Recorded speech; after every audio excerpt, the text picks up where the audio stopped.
Welcome to another How to Use and Getting Familiar with Stable Secretary. In this video, we will be on the online platform looking at our Competitions tab. This Competitions tab is available at the Performance and Professional subscription levels. So when you click in here, you'll see we land on what's called the Competitions list. These are drop menus of current competitions, which are competitions happening today, being the day that you view this page within that start or end date. It does not have to do with the entry due date. Upcoming competitions where the start date is a day in the future. The entry date may or may not have passed already. And past competitions, which would be competitions that their end date is in the past from the day that you are viewing it. So you'll see each tab, the drop menu, shows the name, if I put a rating, start date, end date, entry date, location, and actions of view, add service records, edit, and delete. We will discuss adding service records for competitions in another video. It will be linked in the support page and in the playlist on our YouTube channel. So let's go ahead and walk through adding a competition. When you add a competition, you land on the basic information page. Any required field has an asterisk on it, but keep in mind you need to tag horses and contacts either individually from the list or by selecting a tag. You have to use those horses to add into the classes, and then you need contacts tagged to have them as riders to assign to the horses within the riders tab for each class. So we'll go ahead and create our show, and let's put it out in the future. We will add some horses by tags, just so I get just a couple. I will add contacts by tag as well. You can also select from your whole list of horses just one, multiples, however many. You can select your individual contacts, one, many. I have used tags just because I have a couple created for the purposes of doing these videos. You have to put, you don't have to put an entry due date, but it will give you a reminder on the schedule. It can email you the reminder. It will show up in the homepage reminders as things to be done. So it just keeps it more visible, fresh in your mind. Let's see, we made it the 11th. So let's go ahead and just put it a couple of days before and click save. So it will return you back to the initial competition page. You then click edit competition. You can change the basic information if you needed, but if you click the divisions tab, this is how you add divisions, which will be the group names for classes. If you're in short stirrup, if you're in something that's a non-pro, beginner, novice. I'm sorry that I'm not familiar with Western type showing to know some of those division names.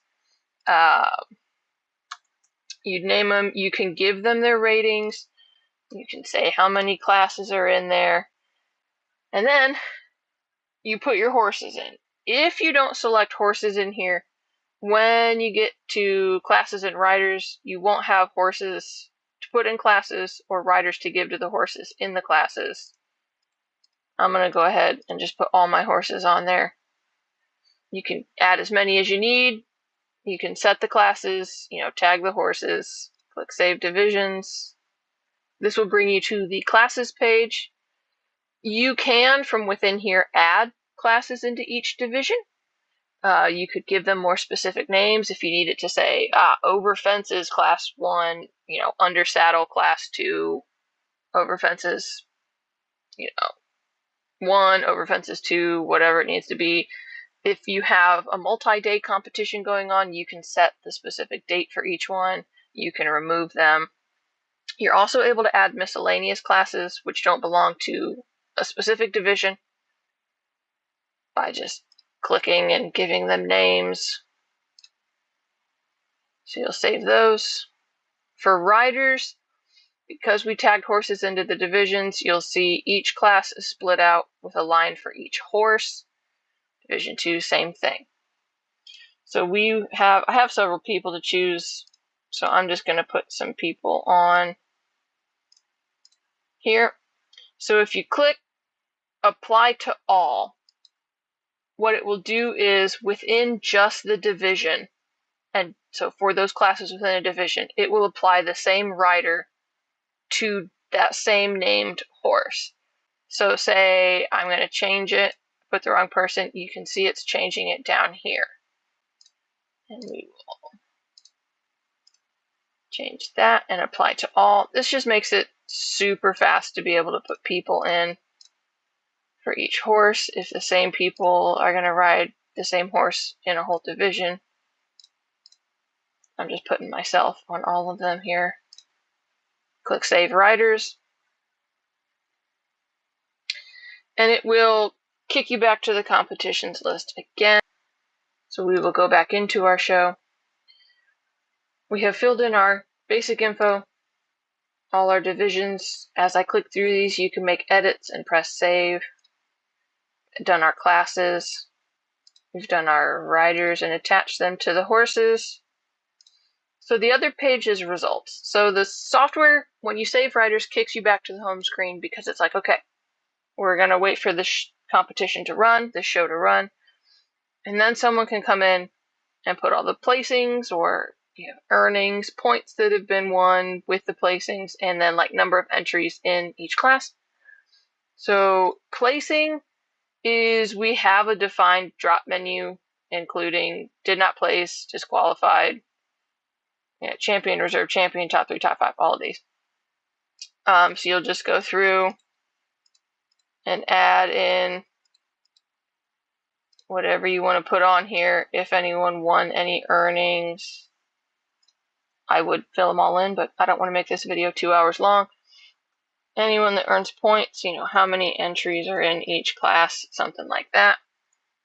Click Save Results. Now, since I filled some stuff in here, in addition to our regular information, the final thing you can view with competitions, and it'll prompt you up here, View Logistics Report, is this summary of your competition. Now, it is considered a report, but you'll notice, unlike some of the other reports you can generate up here in our Reports tab, we don't have a print button on here, but you can use your browser print function. I'm in full screen mode. If I had it all open, you would just pick the thing and pick print off of the menu, and it will create a view that is just this. It doesn't put the whole software header on here. You are able to toggle back through all of this, even on past competitions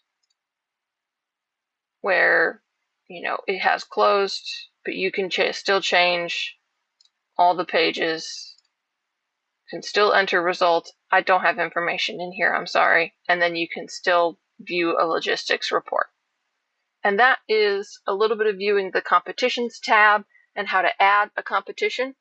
Check out our other video where we show you how to use this Add Records for Competitions button.